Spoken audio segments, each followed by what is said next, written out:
pontapé inicial agora. Vamos lá. Não, só deixa eu ver se tem mais alguém e nós fechamos. Talvez inicialmente um bloco aí com 3, Álvaro, André, Capraro, Ribeiro. Pode ser. Rick. Ribeiro, daí nós fazemos uma sequência. Ok, Álvaro, por favor. Não, primeiramente, parabenizar, quer dizer, foi uma mesa muito produtiva. Enfim, eu conheci, obviamente, algumas questões que vocês levantaram, de outros eventos. Eu queria primeiro perguntar para o Bernardo, na verdade, assim, eu já assisti, eu tive o prazer de assistir o documentário, enfim, um evento que você não estava presente. Mas quem estava presente era um dos torcedores do Vasco, lá, o representante do Vasco, na época. E, enfim, tem uma questão que eu acho muito importante, eu queria que você desse a sua opinião. Dentro desse processo todo que você descreveu muito bem, da formação dessas associações, né, até que ponto isso pode ser considerado uma resistência a todo esse processo que você mencionou do Estatuto do Torcedor, enfim, da lei de 2010, que efetivamente criminaliza ainda mais as condutas, né? Enfim, do processo de mercantilização, de afastamento dos torcedores, até que ponto pode ser considerado uma resistência essa aproximação dos líderes e a formação das associações, ou uma estratégia possível de sobrevivência, né? Porque dentro desse processo, enfim, eles estão sendo cada vez mais criminalizados pela própria mídia, pela própria legislação e, enfim, afastados. Então, talvez isso tenha sido não necessariamente uma estratégia uma forma de resistência, mas sim uma estratégia de sobrevivência, na minha visão. Queria saber qual a sua opinião sobre isso. E para o Fernando, para o Diego, sempre parabenizar aí pelo trabalho da Salvemos ao Futebol, da ONG, né? E aí, justamente fazendo um contraponto com a situação do Brasil,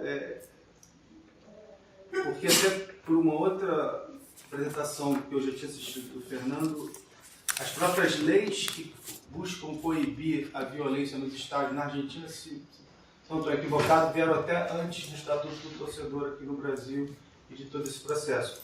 Mas como vocês colocaram muito bem aí, quer dizer, não tem o efeito que de repente está tendo no Brasil. Por que você acha que isso não está acontecendo? E até que ponto a mídia argentina também, como vocês colocaram em alguns momentos, vai ser fundamental para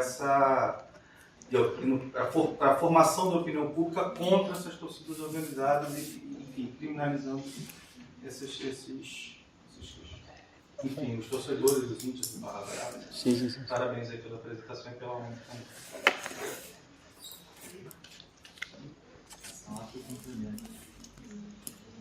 Rick? Gostaria de fazer uma pergunta para o professor Fernando e professor Diego. Assim, um dos elementos centrais da fala de vocês, talvez um dos elementos fundamentais, é relacionado à questão da violência. E essa questão, a partir do discurso, a partir da fala de vocês, fica muito evidenciado que vocês estão entendendo violência, principalmente a partir do número de mortes. Então, vocês colocam lá, então, é mais violento, e em determinado momento, no slide lá que você colocava os balõezinhos, 2010 a 2011, vocês colocam que os meios de comunicação, eles tornam invisíveis outros tipos de violência. O que eu quero perguntar para vocês como é que vocês trabalharam esse conceito de violência. Porque vocês estão falando, primeiro, vocês estão relacionando a violência como sendo um parâmetro que vocês estão utilizando no primeiro momento, é o número de mortos, né? Pelo menos isso fica evidenciado na fala de vocês, né? E no segundo momento vocês tratam de outro tipo de violência que daí não ficou claro. Eu gostaria que vocês me ajudassem a responder isso. Obrigado. Perfeito. Ok. De certa forma, um complemento, né? Eu estendo a mesma pergunta ao Ribeiro, questionando se pode ser entendido como uma forma de violência você usou o termo tráfico, né, ou mesmo contrabando de atletas, e complementando daí a questão ao Ribeiro, essa fala do antropólogo não seria digamos, uma releitura de Freire ali, que naturaliza certas coisas que, digamos, descendo ao resto do chão, não se enquadram direito, né? E dou um exemplo. Quando se fala, os jogadores brasileiros com a sua ginga, quem é naturalizado e está representando Portugal no jogo de ontem é o Pepe. Então, é só para colocar em xeque essa visão antropológica aí da malevolência e ginga do atleta brasileiro. Sim. Acho que fazemos as respostas na ordem, nesse primeiro bloco, na ordem de apresentação, e aí damos sequência. Começaremos com o Bernardo. Tá bom. Obrigado, Álvaro, pela questão. Você se referiu a um documentário que a gente fez, não vai ser o que a gente vai exibir hoje à noite, que se detém nas torcidas de São Paulo, mas A Voz da Arquibancada, que foi também um documentário muito parecido, mas que a gente montou com lideranças da FETORS, dessa Federação de Torcidas, e a gente entrevista os 4, pegando basicamente a história de vida desses, né? O de São Paulo é mais voltado para a temática e para a periodização das torcidas. Se você pergunta em relação à sobrevivência ou à resistência, né? Até que ponto, e aí de fato, quando a gente montou esse banco de história oral com depoimentos de liderança, a gente tinha preocupação compreensiva de entender o discurso dele e de que maneira isso se colocava. De fato, as lideranças da FETORS são antigos integrantes, a maioria deles já, vamos dizer, aposentados, já fora da ativa nessas torcidas, mas que ainda conseguem um respeito nos seus associados e que traduziram essa liderança na constituição desse grupo. Então, a posição deles é, de fato, uma tentativa de articular uma resistência, mas ainda muito mais um esboço de sobrevivência de um movimento de asfixia que está colocado. Então, eles, de fato, estão reagindo a um processo de criminalização desses grupos. Se a gente voltar hoje para o cenário do Rio de Janeiro, das 4 grandes jovens do Rio, 2 estão proibidas de frequentar os estádios, as 2 outras recuperaram recentemente o direito de voltar a se representar com suas faixas e bandeiras nos estádios, mas a gente não sabe até que ponto isso vai permanecer. Então, elas estão, de fato, num momento debilitado de asfixia e que, curiosamente, se amparou para sobreviver num braço do Estado.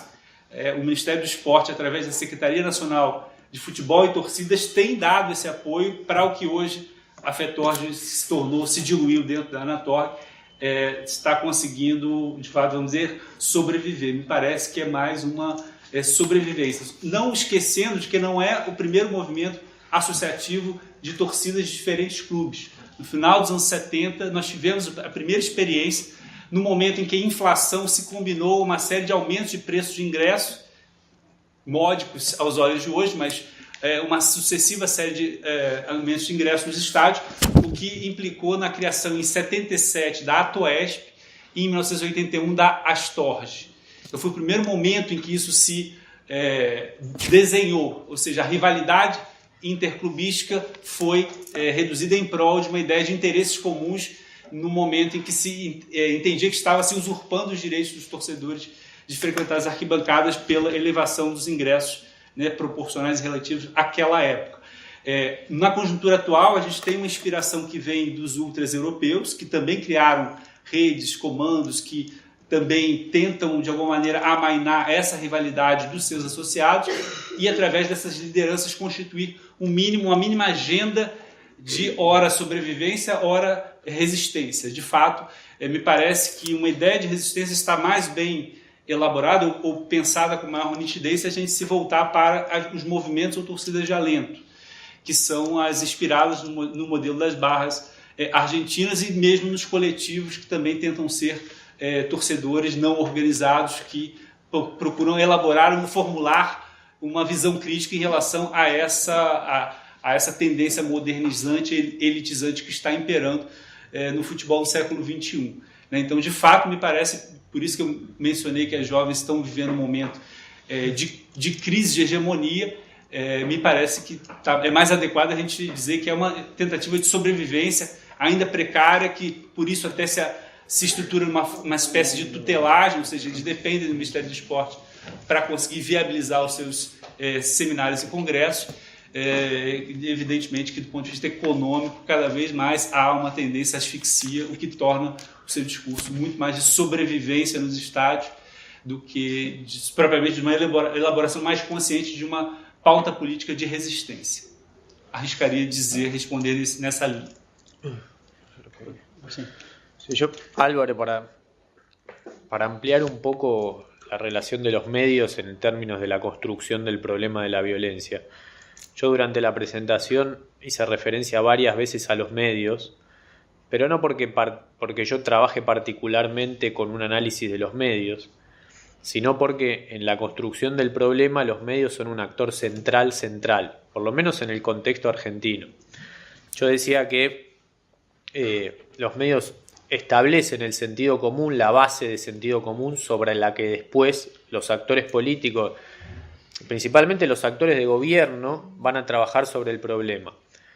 Fernando había dicho que estuvimos hablando con gente de Chile, del Estado. No sé si saben, pero Chile tiene una política pública de control y prevención de la violencia en el fútbol que se llama Estadio Seguro, que ya hace 4 años que funciona. Y hablando con el responsable de esa política, de ese departamento, él nos decía, nosotros tenemos identificado distintos perfiles de grupos, distintos perfiles de hinchas, de simpatizantes, ¿sí? Con distintas características, distinta peligrosidad, distinta relación con las prácticas violentas. En Europa hay estudios que después terminan siendo output de política pública que se basan sobre esos diagnósticos. En Argentina eso no sucede. En Argentina lo que sucede es un discurso en los medios de comunicación que, como yo decía, son la arena donde el problema se da, y una recuperación por parte de los actores políticos de esos mismos discursos que después tratan, siempre mal, de traducir en política pública. Por eso hay un fracaso de la política pública de control y prevención, ¿sí? Y después, yendo a la cuestión de la criminalización por parte de los medios, en Argentina se criminaliza las barras bravas, pero, digamos, eso surge de que las barras bravas efectivamente participan en actividades de la economía informal e ilegal. Digamos, no se trata de criminalizar un grupo solamente por sus prácticas. Digamos, en Europa se habla de la sociología de la desviación muchas veces para hablar de grupos de hinchas. En Argentina efectivamente las barras bravas participan en economías informales e ilegales. Lo que sí sucede es que se conceptualiza las barras bravas solamente a partir de esa dimensión y se olvidan todas las otras dimensiones que tienen que ver con la identificación grupal, la solidaridad, la fiesta, la importancia que tiene formar parte de la barra brava para gente que no necesariamente gana plata en una barra brava. Digo, la barra brava da acceso a un montón de personas de sectores populares, para hablar así, de accesos a trabajo, a redes de relaciones, a, no sé, que lo atiendan primero en el hospital público, por ejemplo, o que lo atiendan, ¿no? A conquista de mujeres, ¿no? Las chicas quieren estar con el capo de la barra. Digo, no solamente se trata de una cuestión de recursos materiales, sino que se trata de una cuestión de otro tipo de recursos, de otro tipo de significados, que en la construcción de los medios de comunicación eso se pasa por alto y aparece la barra brava como una organización delictiva, ¿sí? El Estado la considera así, es una asociación ilícita. Vou complementar, e a tua primeira parte da pergunta era a lei. Tem várias leis, uma legislação importante, mas uma coisa é a legislação, é a lei escrita, em termos do Michel Foucault, né? Aqui vocês estudam ciências sociais aplicadas. Uma coisa é a ordem do discurso, que está aplicado, e a outra coisa é a negociação da lei. A polícia, em geral, e os trabalhos do Diego Mursi, inclusive o mestrado com o Patrick Mignon, ele demonstrou que a polícia tem interesse em manter o confronto e a negociação com as barras bravas. Por quê?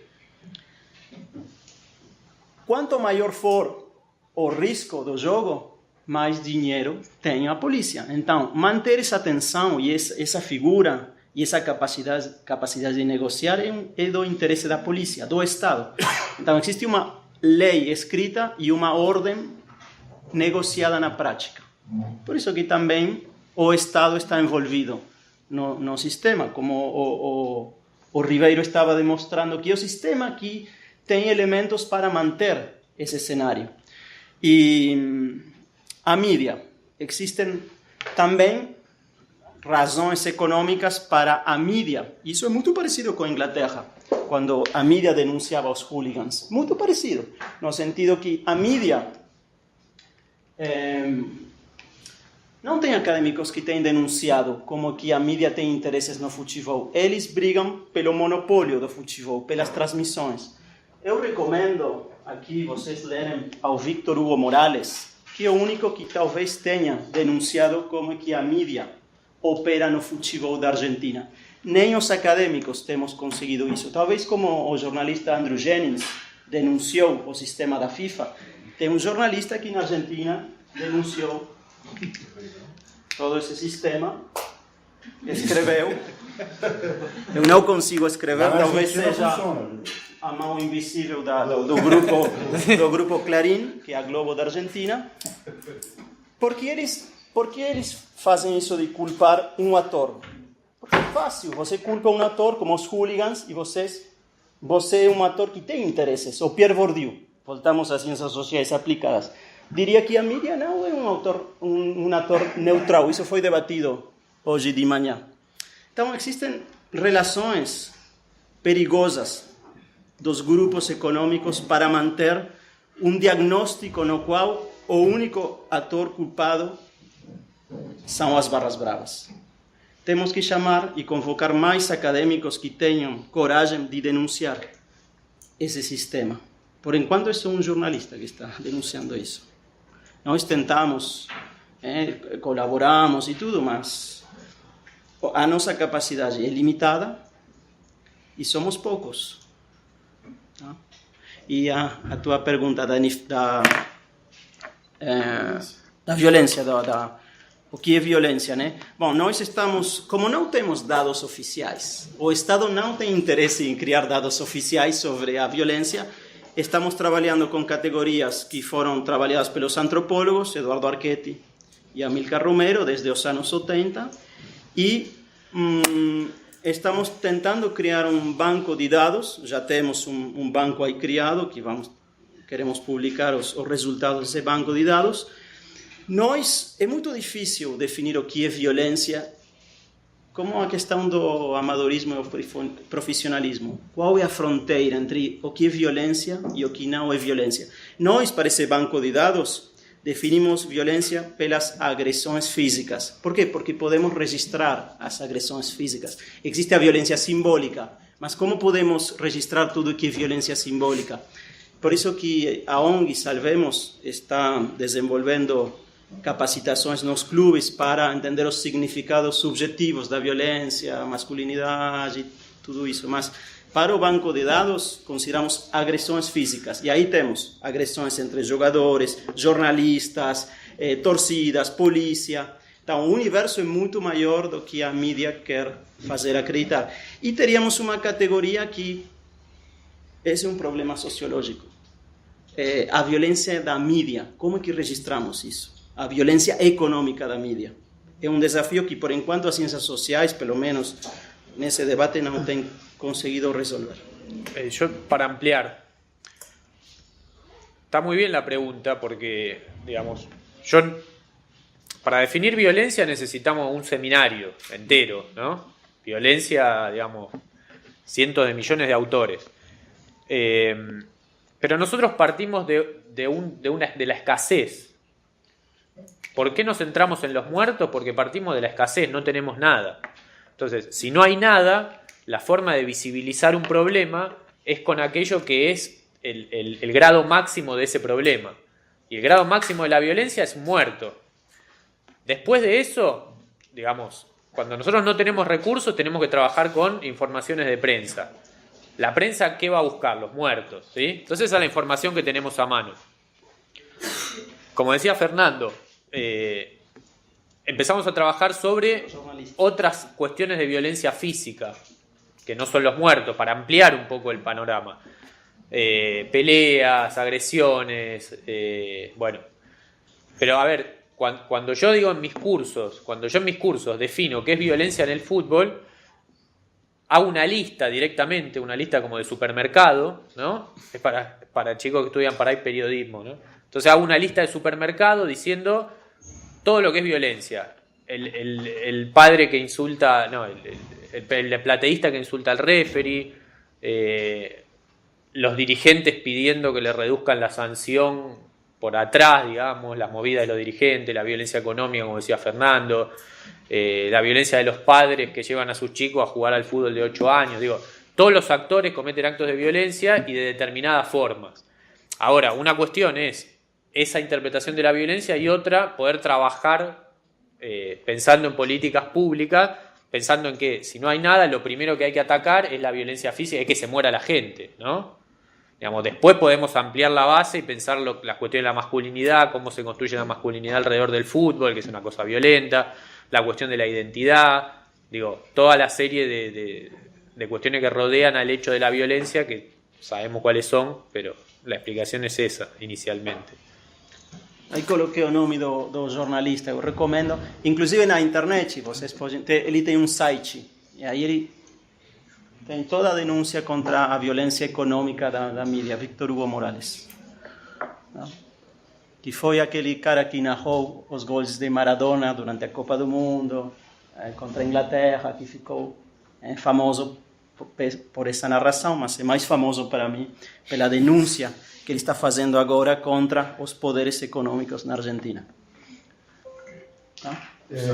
Pegando o gancho dessa questão da violência, tem uma autora que eu acho que é singular nesse sentido, que Hannah Arendt, que define, tenta definir o que é violência.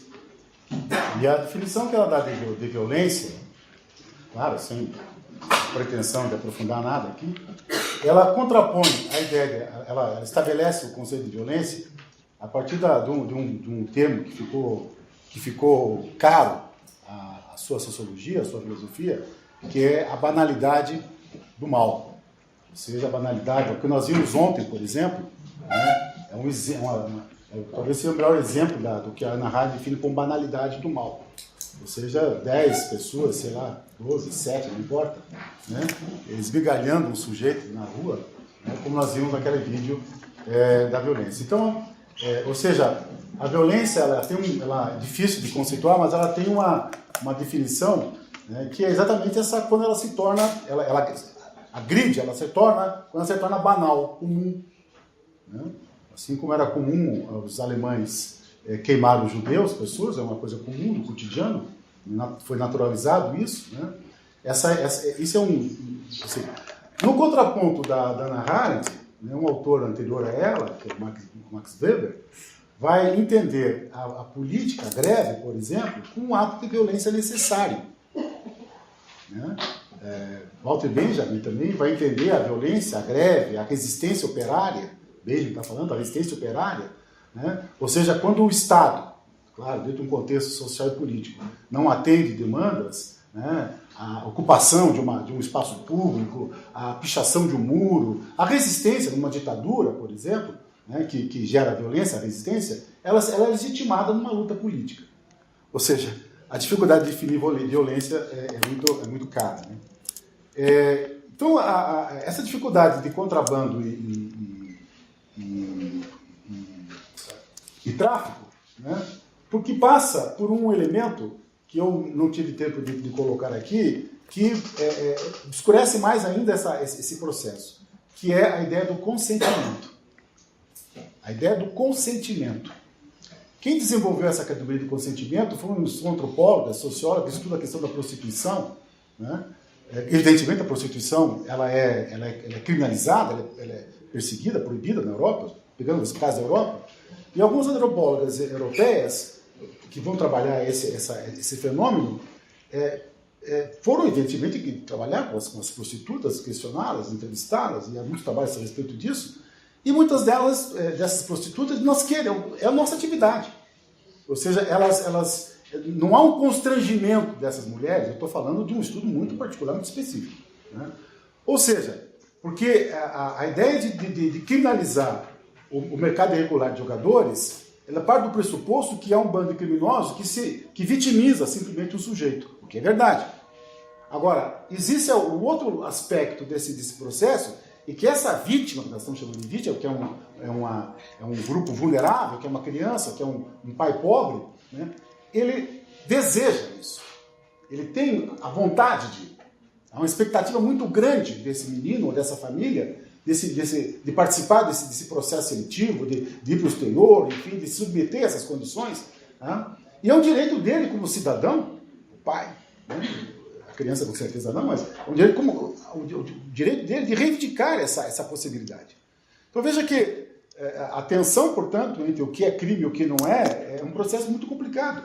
Né? O que é uma violência, porque há um consentimento, há um interesse, há uma vontade de participar desse processo. Né? Claro que eu estou trabalhando em termos de categoria, não estou analisando, dizendo que simplesmente isso tudo justifica a criminalização, né? Sobretudo quando se trata de crianças que são, obviamente, um grupo vulnerável.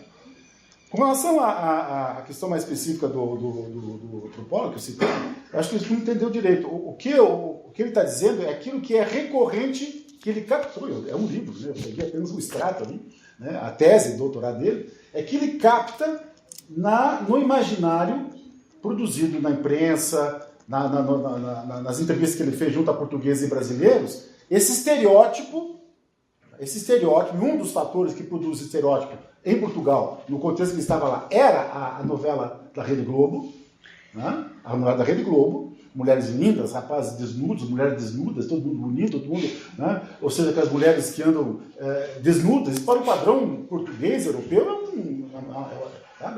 é uma imoralidade. Então essa ideia de que a mulher brasileira é fácil, né? Portanto é uma prostituta, está disponível a qualquer momento, isso foi muito marcado, não é que ele está dizendo isso, ele está lendo a documentação que ele tem, a pesquisa de campo que ele fez e a própria imprensa. Em relação à mulher, em relação ao homem, essa ideia de que do corpo, da ginga, do sambista, do pandeirista, essa ginga que é um estereótipo, com certeza, claro.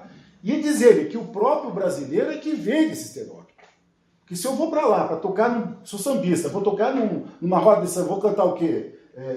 Ópera, né? Brasileiro cantando ópera não, eu sou malandro, eu sou sambista, eu sou da ginga, eu sou da noite, eu sou da night.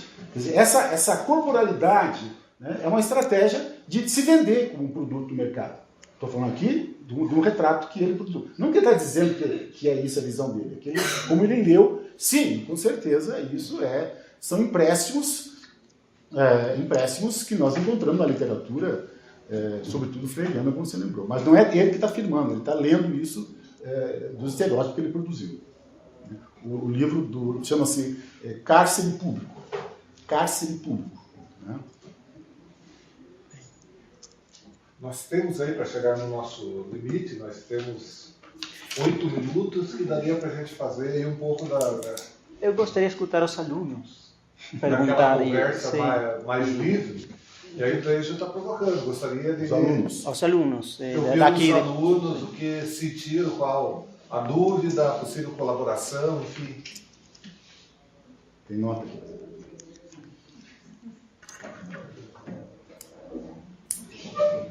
Enquanto os alunos esquentam, posso fazer uma pergunta? Claro. Bernardo, eu li um artigo, na verdade um proto-artigo, eu fui parecerista no artigo, no meu caso, enfim, fiz um proto-artigo, não sei se foi publicado ou não, né? E que esse autor falava muito de torcidas, o termo não é esse que ele usava, torcidas políticas, torcidas organizadas políticas de esquerdas que levam bandeiras de luta fora Temer, ou sei lá, etc., para os campos de estágio, bandeiras políticas. Não sei se tem alguma informação, alguma leitura disso. E parece que não são poucos os grupos, sobretudo aqui em Curitiba. Por exemplo, eu descobri, Henrique, e nós temos um Gralha Marx, né? Um setor da torcida paranista que é marxista. Cara, nós é fodão, cara. Nós é fodão. Gralha Marx, tá gravando isso? Tem 10 torcedores e tem uma... Vou lançar uma pergunta Para o Bernardo também, Bernardo, uma coisa que é mais uma sugestão, essa questão da violência, acho que para nós todos, né? Saiu um relatório recente, eu acho que é do Banco Mundial, sobre a violência no Brasil, no mundo e no Brasil, em que classifica o Brasil como o país mais homicida, né? O país que mais mata. Nós matamos mais pessoas, né? Isso está nos últimos jornais da semana passada, aí, né? O país que mais mata, e a maioria das pessoas que morrem são jovens e negros, né? E pobres, né? E pobres, sim, pobres, né? No Brasil. Então, o que eu queria aí puxar uma pergunta para os colegas aqui da Argentina, pensar essa questão da violência como um fenômeno social, a violência no campo esportivo, como um fenômeno social, nessa perspectiva de certo próprio de uma sociedade contemporânea, de perda desses valores tradicionais. Eu estou falando aqui de um período longo, né? Não é uma questão datada, mas de uma certa longevidade, né? Da própria reconfiguração da família, né? da relação de configuração das famílias, pai, mãe, família tradicional, da própria perda de poder das escolas, né? A fragilização das escolas, a própria diminuição da atuação do Estado em função de um mercado, né? Uma sociedade mais liberal, mais flexível, menor poder de atuação desse Estado, o Estado inclusive abrindo mão de algumas funções sociais obrigatórias em favor do mercado. Você faz que nós temos uma perda dessa identidade tradicional, né? Inclusive a identidade nacional, né? Uma delas que nós perdemos, não sei se por bem ou por mal. Isso também não colabora para desarticular esses sujeitos e deixar esses sujeitos, sobretudo jovens, e aí repito, né? No caso do Brasil, a maioria jovem, negra e pobre, né? Nesse campo nesse campo dessa ausência de identidade, que os sujeitos acabam buscando, pela violência, construir formas de identidade, né? Sí, perdóname Luis. En esas mismas reconfiguraciones se inserta el tema que vos viniste a plantear también. Que se inserta el tema de la migración de los jugadores. Sí. En esas mismas reconfiguraciones, y yo agregaría la reconfiguración de la sociedad salarial también, ¿no? Son las mismas que dan... Perfeito. Eu vou lançar mais uma vez uma pergunta para os alunos e talvez possam responder na quinta, vamos encontrar de novo. Eu gostaria de saber, podem responder na quinta, ficam na quarta. Amanhã. Depois da manhã. Depois da manhã. Vamos encontrar Diego, Miguel e alguns alunos que estão aqui. Segunda. Em que medida essas falas de hoje inspiraram vocês em algum tema de pesquisa atual ou futuro? Gostaria que vocês me respondessem. Vocês estão pensando em algum tema de pesquisa? Estão trabalhando já? Talvez não. Talvez nós fracassamos aqui com as políticas públicas. Espero que não. 48 horas. Espero que não, mas eu vou cobrar a resposta em 48 Qual é o troco? Na quarta-feira é com o pessoal do núcleo, mas hoje à noite nós temos a apresentação do Bernardo com o pessoal da graduação, do qual os alunos do PIBID, que fazem parte, estarão lá. E aí talvez, se não nesse momento, tem aí o momento do intervalo do jantar de vocês para refletir um pouco e aí a gente pensar numa resposta aí pro Bernardo, pro Fernando, disso que ele acabou de questionar. Eu vou cobrar na quarta. Antes disso, vocês podem responder aqui aos professores, mas na quarta não vou esquecer. Não.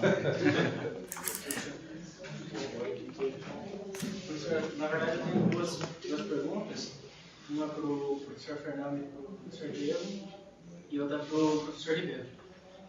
Primeiro, para o professor Fernando e Diego, parte de uma preocupação que a gente está tendo no nosso grupo de pesquisa, aqui do mestrado em Ciências Sociais, que é esse diálogo entre a universidade e entre os nossos governantes aqui locais, ou entre os pesquisadores e a própria construção das políticas públicas.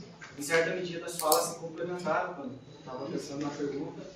Eu acho que talvez dê para explorar um pouco mais, que é como tem sido esse diálogo. Embora os professores tenham apontado que deu-se uma partida com algumas iniciativas em que o de certa medida, foram arquivadas e que existem certas intenções dos governantes para que se mantenha, né, a partir da perspectiva propriamente econômica também, para que se mantenha essa culturalização em torno das torcidas, mas como tem sido esse diálogo a partir do momento que as pesquisas têm mostrado que talvez essas políticas não estão em consonância com o que se acontece ali dentro do campo.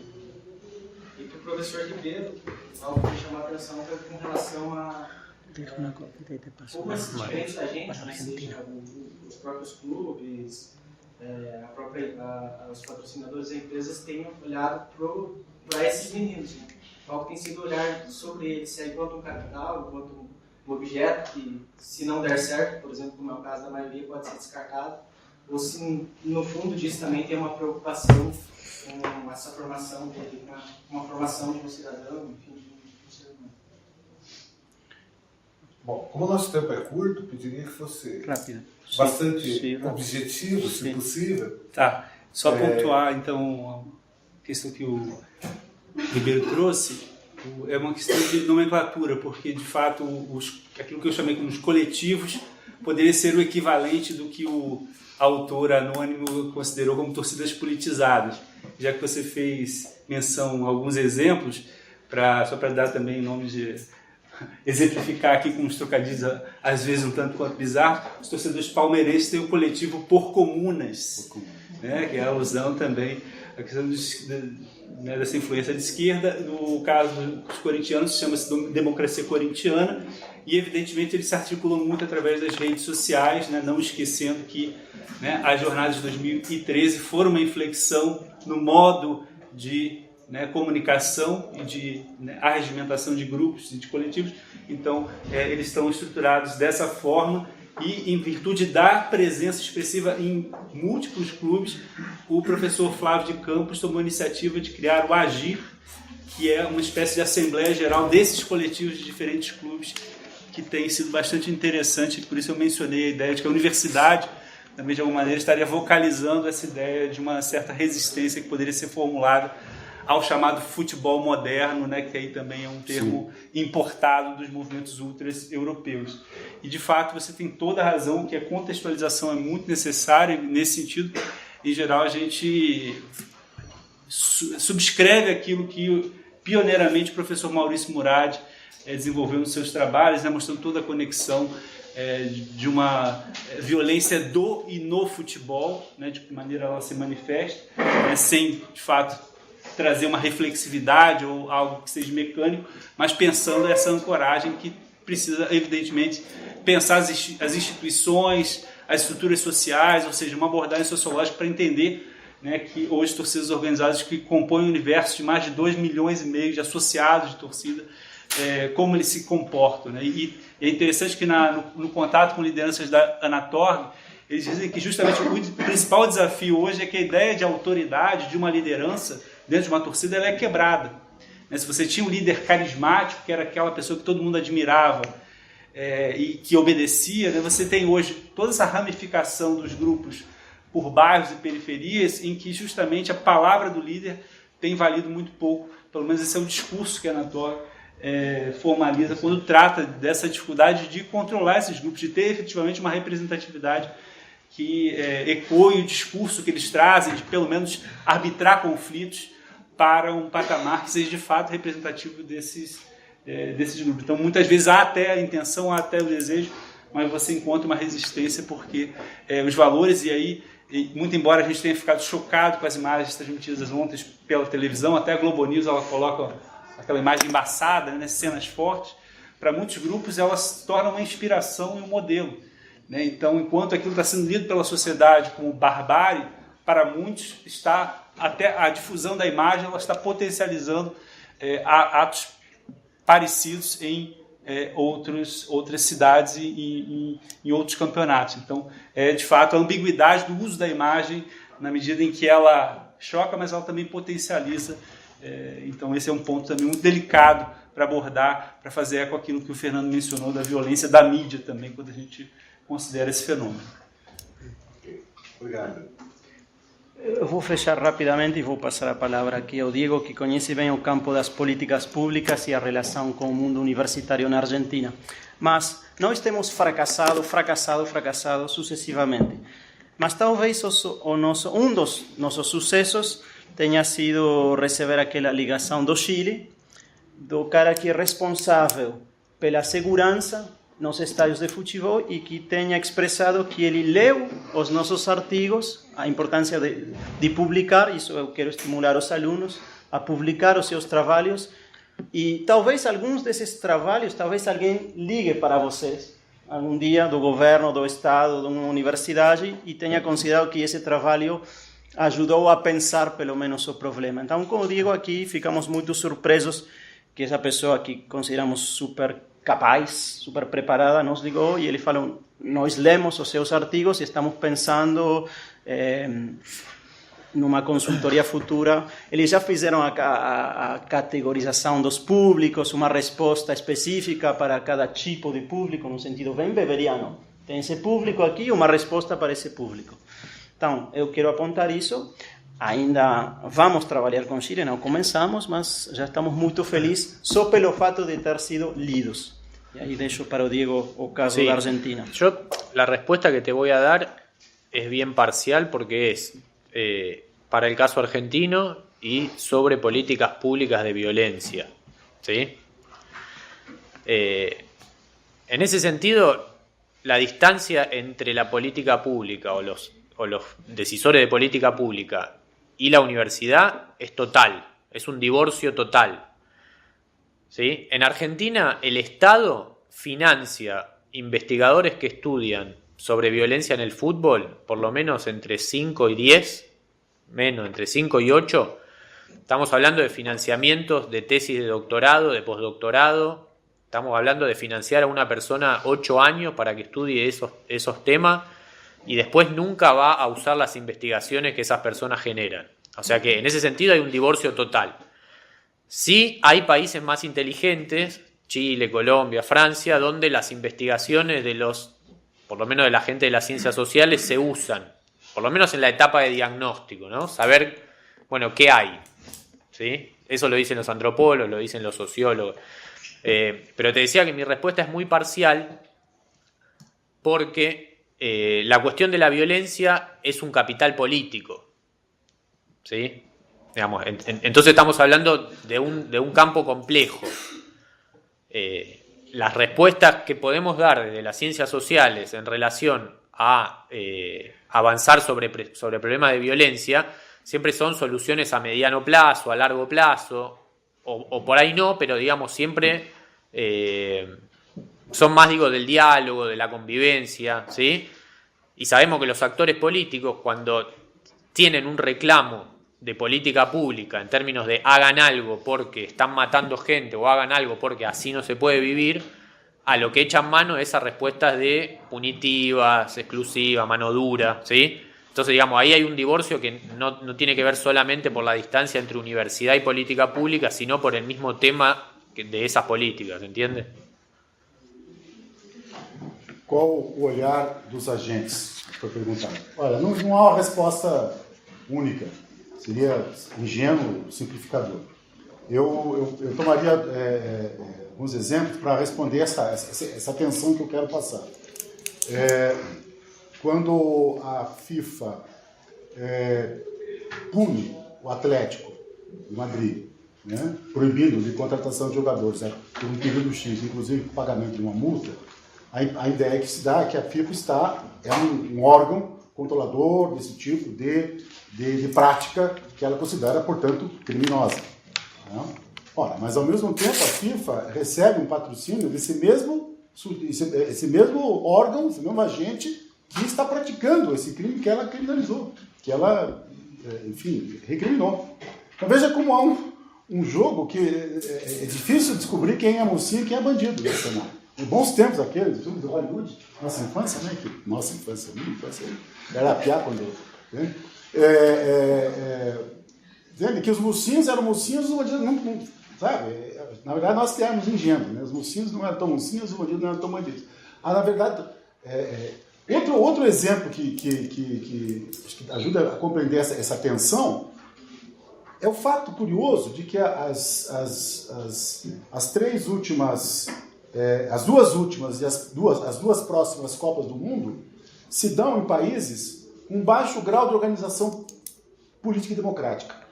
2010 foi na África do Sul, 2014 no Brasil, 2018 na Rússia e 2022 no Catar. Ora, por que a FIFA escolheu, de forma democrática, eleitoral, como nós sabemos que escolhe, esses países e se nega a fazer uma Copa do Mundo nos Estados Unidos, na Alemanha, enfim, em países que têm uma organização social mais sólida?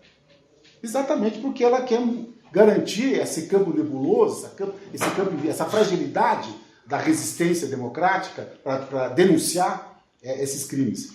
Então, quer dizer, ao mesmo tempo que ela é rigorosa, ela tem mecanismos de controle, ao mesmo tempo ela afrouxa. Então, esse que é o jogo, a tensão de criminalizar e afrouxar, criminalizar e afrouxar.